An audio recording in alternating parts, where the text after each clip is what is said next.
Hello, everybody. As promised, I'm back sooner rather than later. So, Bob the Builder, otherwise known as the ex-Prince of Montecito, is back in his kingdom with 9 bedrooms, 16 bathrooms, and his queen, the Unmentionable Evil One. Yes, folks, he did not wait for his granny's birthday. And I mean, why should he? The only reason he was there was to collect an inheritance. But what he did not know was that Prince Philip had already disposed of personal items prior to his death, like the carriage and ponies which went to Lady Louise, and his collection of firearms which he gave Bob and which Bob had sold already. The bulk of Prince Philip's estate will remain in the Queen's possession until she passes. Bob did also not get to hit up his father for more money and goodies, as Prince Charles was so traumatized by Prince Philip's death, followed by Bob's bad behavior and demands, that he fled to his private estate soon after the funeral, even leaving his beloved wife Camilla behind. So now, with Bob back in Montecito, the phone lines to Sunshine Sacks and the newspapers are buzzing, and the unmentionable evil one is sweating to get to everybody to tell her truth. A source told papers that Bob felt ambushed by his father and brother during their 2-hour meeting at Windsor Castle after the funeral service. It is said that Bob wasn't willing to discuss or decide on anything without his wife, the unmentionable evil, present. Their list of demands and grievances is so long, and he's not willing to negotiate or talk about anything without his boss and queen present. In Bob and his wife's mind, his wife being the unmentionable evil one, in their mind, they are coming from a position of power, and they are willing to burn the monarchy to the ground if their demands are not met. Well, folks, this is where the joke ends, and the 2 Montecito clowns fall off their barrels. It is also time for all of us to consider where we stand on this and why. I admire and respect the Queen for many things: her tenacity, her courage, her sense of duty and loyalty. But over the years, as I matured, I also recognized her failings and mistakes. Yet none of it was ever so big that it overshadowed my admiration. Instead, it only gave me a more balanced point of view and better understanding of her role and what she faces on a daily basis. I have never been a huge fan of Prince Charles's, not before Diana and not after.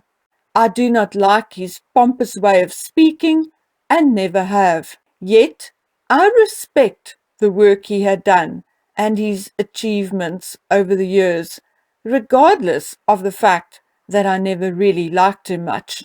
As for the other royals, Andrew was never my cup of tea. Anne I always admired. However, she had never inspired me to become a groupie.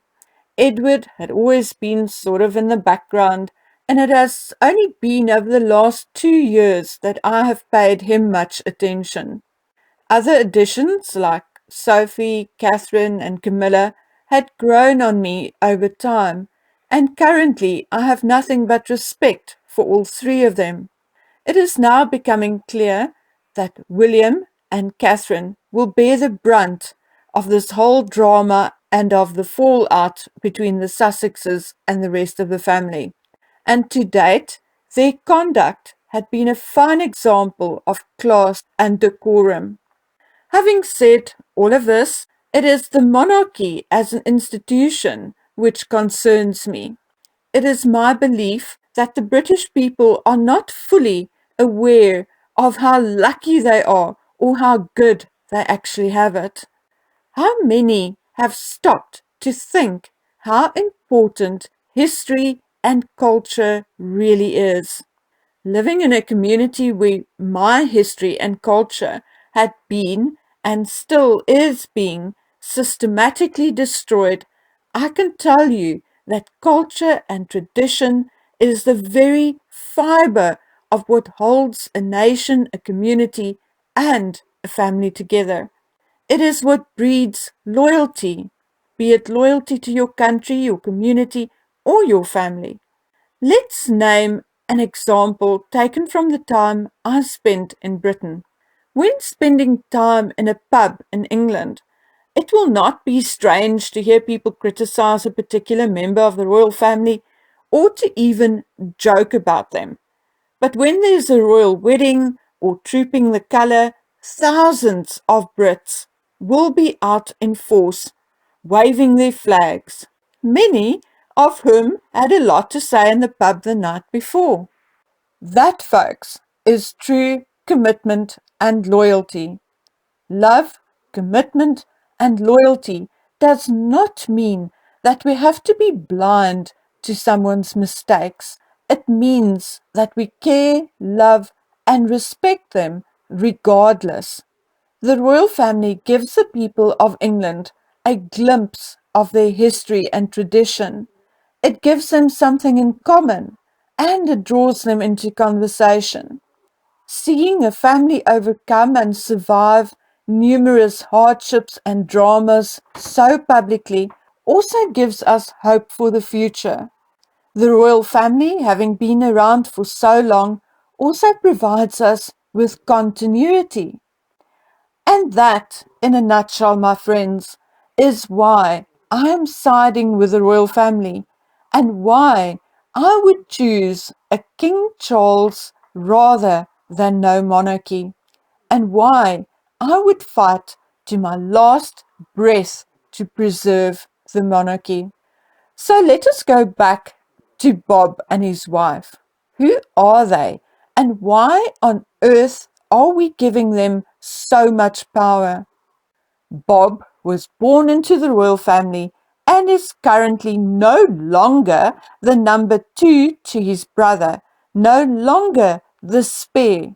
He is currently Bob number six, and Bob number six is married to a D-list actress with a dubious and nefarious background, a woman with no class, no style, no decorum, an average-looking woman with loose morals. However, it is their lack of emotional intelligence, their lack of decorum and pride, which makes them a danger to our society, our culture, and our tradition. The unmentionable evil one has no brakes.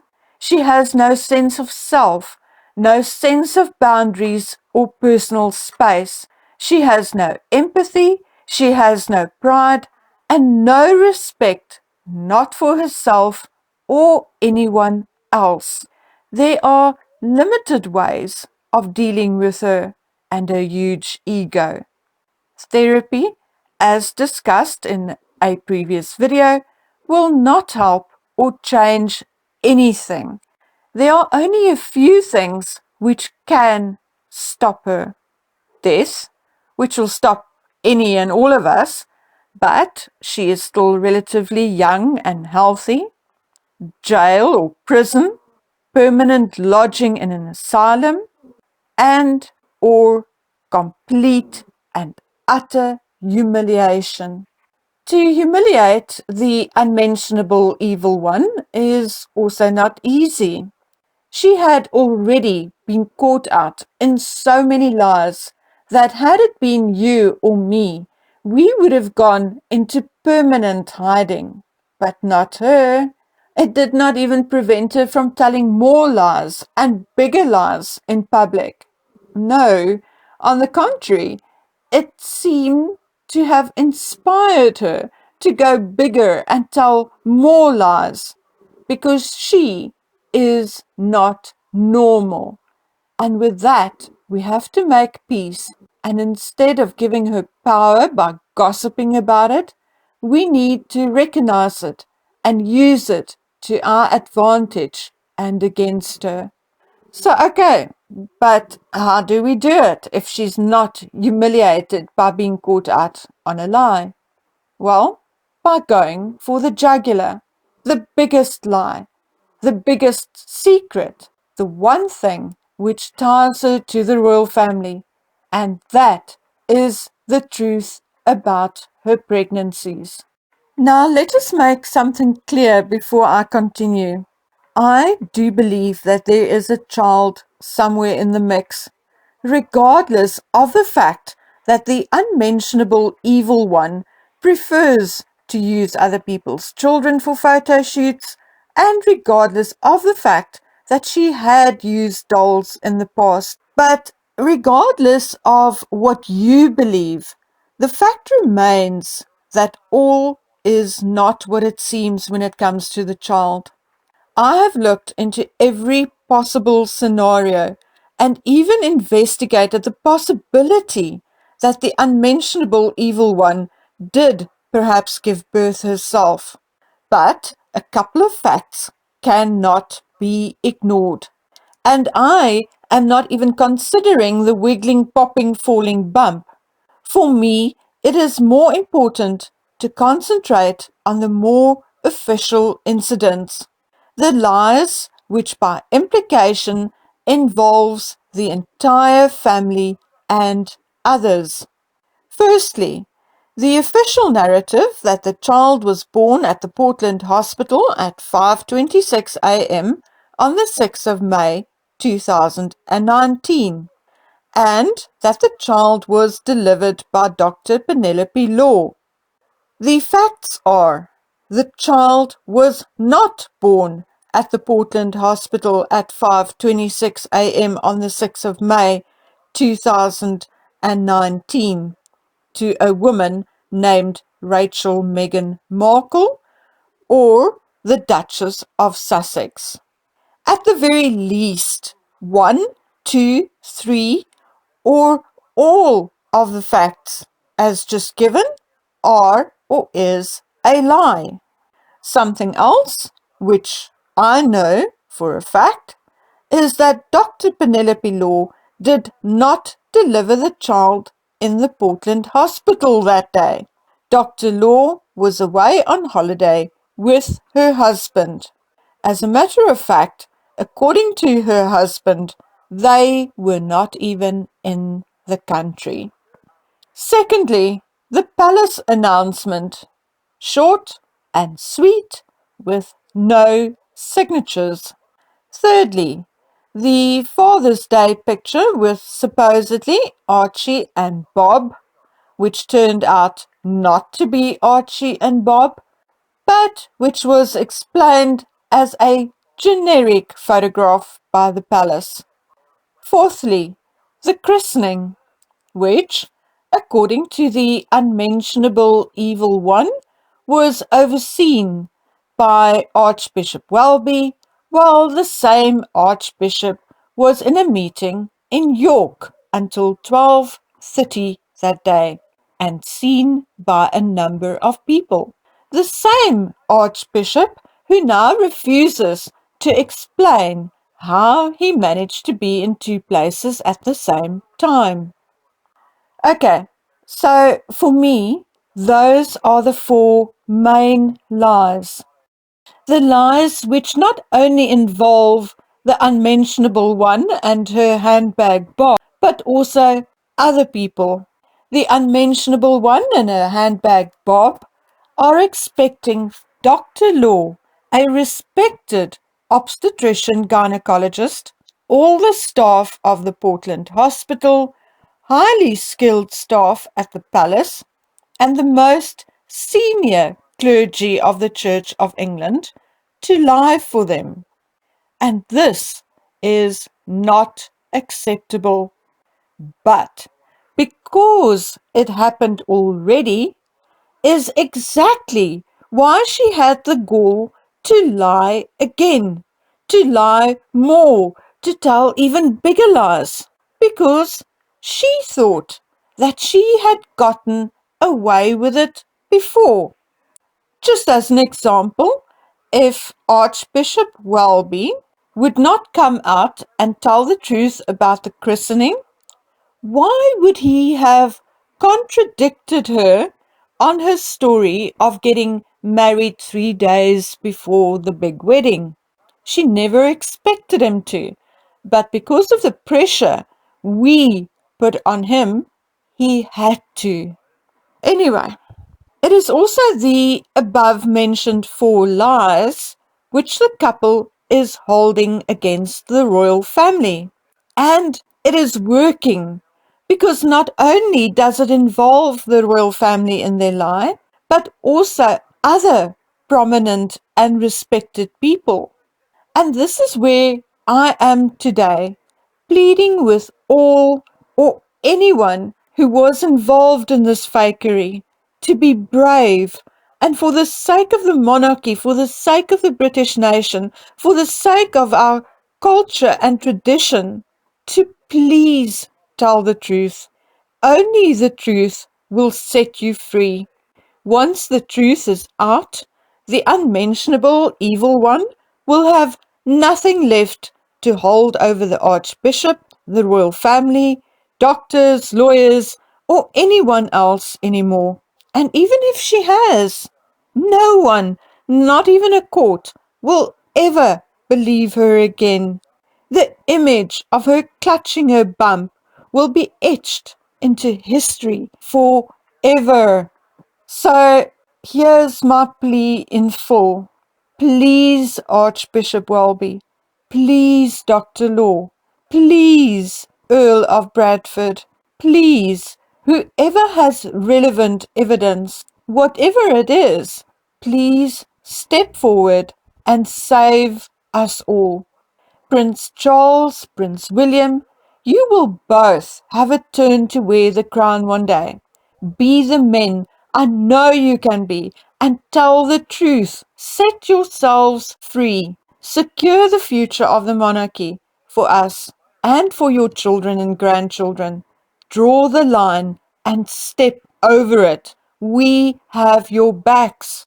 On that note, and before I go, I just quickly want to mention that I am following up on an interesting lead pertaining to the child and his birth, and I will continue to pursue it, but nothing will be as good and as respected as one or all of the above-mentioned people showing their leadership and moral fiber by telling the truth about the birth of Bob number 6 and his wife's child.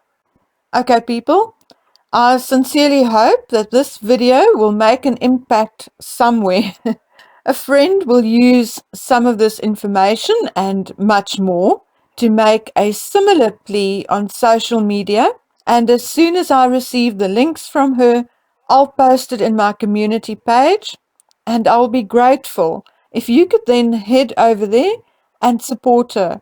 Remember, there are strengths in numbers. And now I'll shut up and leave you to think about what I said. Please like this video if you agree with my musings and observations.